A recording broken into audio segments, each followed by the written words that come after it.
Hi and welcome to this tutorial. In the previous tutorial, we saw one advantage of using application context over the Bean factory, and that was for using messaging and internationalization features. In this tutorial, we're going to look at a second advantage, a second feature that the application context object provides, which is event handling. There are three core elements when it comes to event handling. Not just Spring, but generally, any event handling consists of three core components. One is the event publisher, the entity which publishes the event. Second is the event listener, the entity which is actually listening for the event. And the third entity is the event itself. It's a class that contains information about the event which the publisher publishes and the listener listens to. So in the case of Spring event handling, there are interfaces. So Spring provides an application listener interface. So if you're writing a class that needs to listen for events, it has to implement the application listener interface.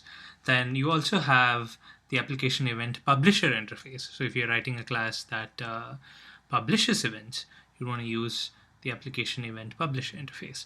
And then the third thing is the class application event. So if you're writing your own events, custom events, then you would want to extend this application event and you can write additional functionality or additional metadata about the event. So we'll start off by writing a class that listens to all the Spring events that are published, and later we'll move on to create our own event and we'll learn how to publish that event.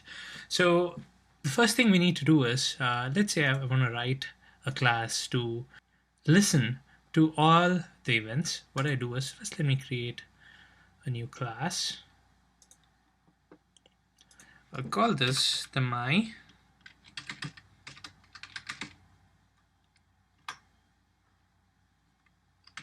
event listener. Finish. Now my event listener needs to implement the application listener interface.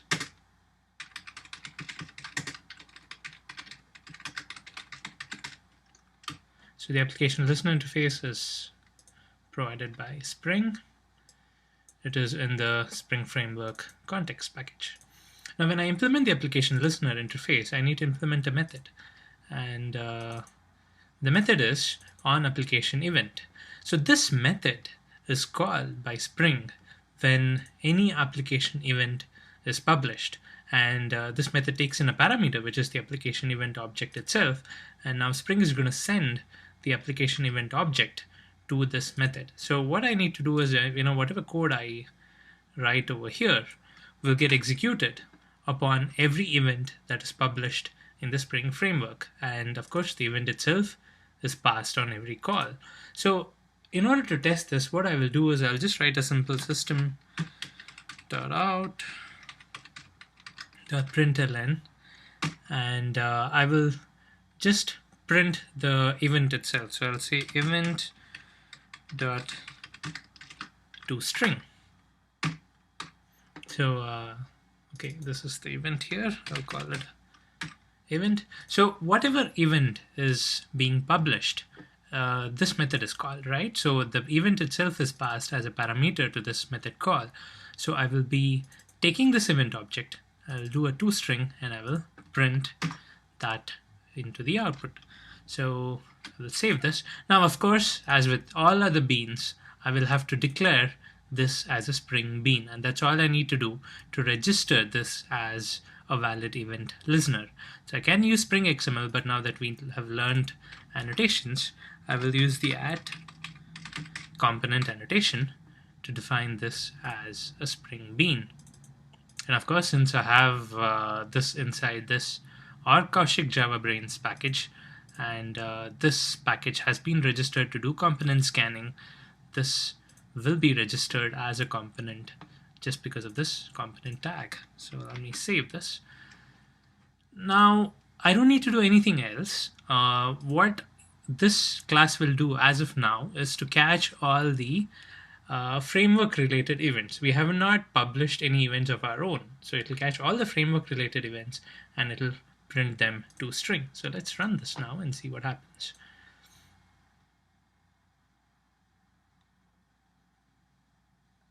So here you can see there is an event call that has been printed here. You see there is this context refresh event that has been published, and our event listener class has listened to this and it has printed a toString.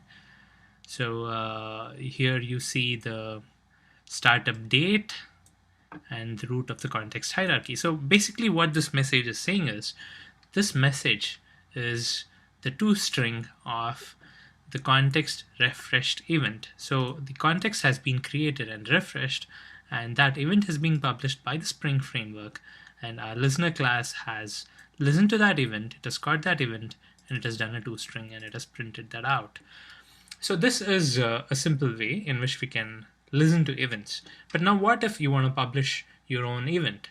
So there are two things we need to do if you have to publish your own event. First, we need to have an event class. We need to write your own event class, or you can of course use an existing event. But in this example, I'll show you how to write your own event class. And then after that, you need to have that event published in one of your other beans. So let's say in my triangle bean, or let me take a circle here.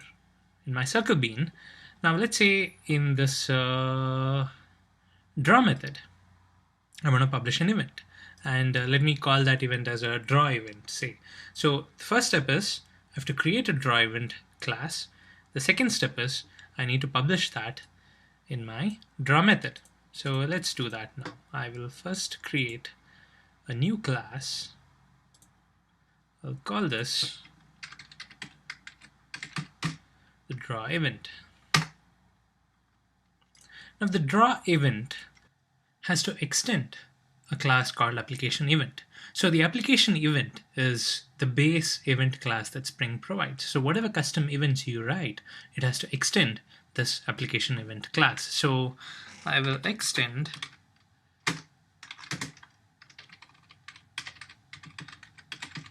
application event. Get the import done. Now when I do the extend, I will have to add a constructor.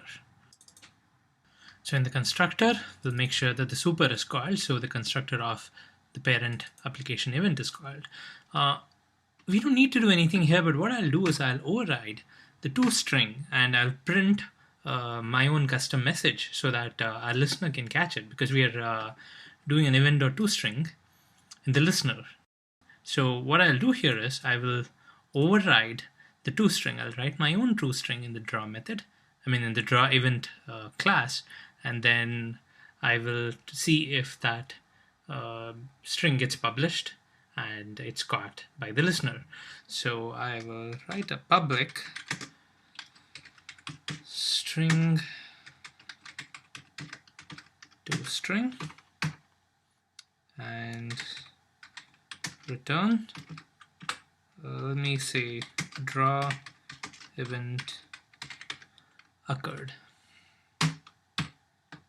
Okay, so this is my event class. It's as simple as that. So it has an overridden toString, which I will, I have a custom message here, and I look for this message when I'm listening. So let me close this.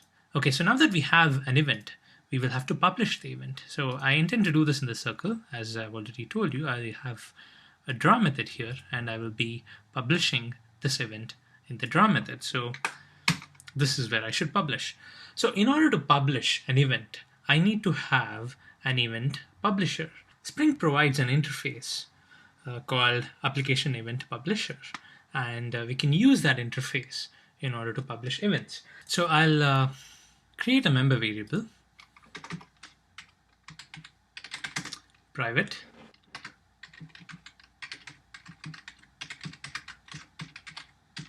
application event publisher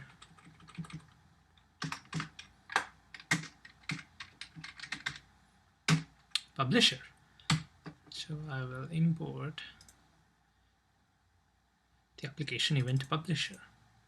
So this publisher has a method to publish events. So I can do a publisher dot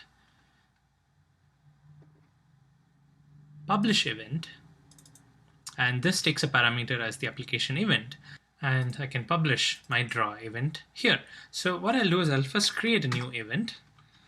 say draw event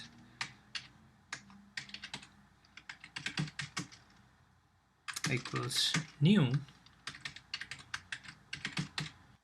draw event, and of course I have to give this class, which is the class in which the event has been created. As you can see, the draw event takes in the source as a parameter for the constructor.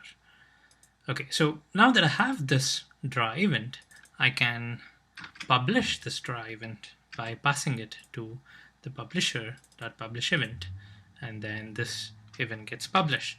But now the question is this: we have a local variable called publisher, which we have defined here.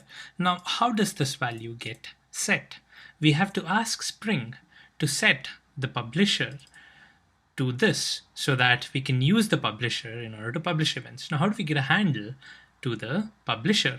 So in order to get a handle to the publisher, what we do is whatever class is the source of event publishing, we implement an interface called application event publisher aware.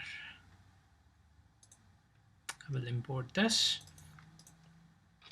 So what this tells Spring is I have this class here which needs a handler on the publisher object so that I can publish events. So when it sees, when Spring container sees any beans that have implemented the application event publisher aware interface, then it provides the publisher object to such beans. And the way it does that is by, of course, I'll have to add the unimplemented methods. There's only one method here, which is the set application event publisher. And this is the method that Spring is going to use to give us the publisher. So let me call this publisher. And in the code here, all I have to do is I already have a publisher member variable. So whatever publisher I get from Spring, I just need to allocate that to my local variable. So I will just say this dot publisher equals publisher. So basically the concept is simple. When we have a bean that implements the application event publisher aware interface, we can be guaranteed that Spring is going to call this method and it's going to provide a publisher handle. And what we need to do is just take that publisher object and assign it to our local variable so that we can use that publisher object to publish as many number of events as we want. And actually behind the scenes what's happening is this publisher that Spring is going to give us is actually the application context. You see, the application context is an object that implements an application event publisher. So when we say the publisher.publish event, we are actually calling a method of the application context. You could as well do application context.publish event and get this done. But what we are doing by using the application event publisher interface highlights one of the best practices. We've already talked about coding to interfaces. We need to use interfaces for all our dependencies. And Spring actually implements this philosophy throughout all the various design components, and the internal workings of Spring follow this concept as well. So as you can see here, the application event publisher functionality is implemented as an interface, and you don't have to worry about the core object that actually contains the code to run this. All we are worried about is using the publisher interface to publish an event. We don't have to know this, but this is what's happening behind the scenes. It's actually the application context that's handed over to us in the guise of a publisher, but we don't have to worry about it. We just assume that it's an object that implements the application event publisher interface, and then we can use that object to use the publish event method, and we can publish our own event. So now this is all it takes to publish our own events. Now we have a piece of code in our bean, in our Spring bean, that publishes a custom event. This is an event that we have written, and we also have an event listener that's listening for all events. So earlier we got a container event when the application context was initialized, but now we are publishing our own event in our Spring bean. Now let's have a look at how this works. If I run this,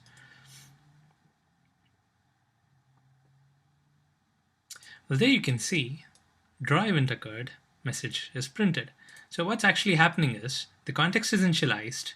Okay, so the context message comes up over here. Then our code runs, it's drawing a circle, and then it's printed out this message. So this is the contents of the draw method. What we've also added to the draw method is an event publishing code.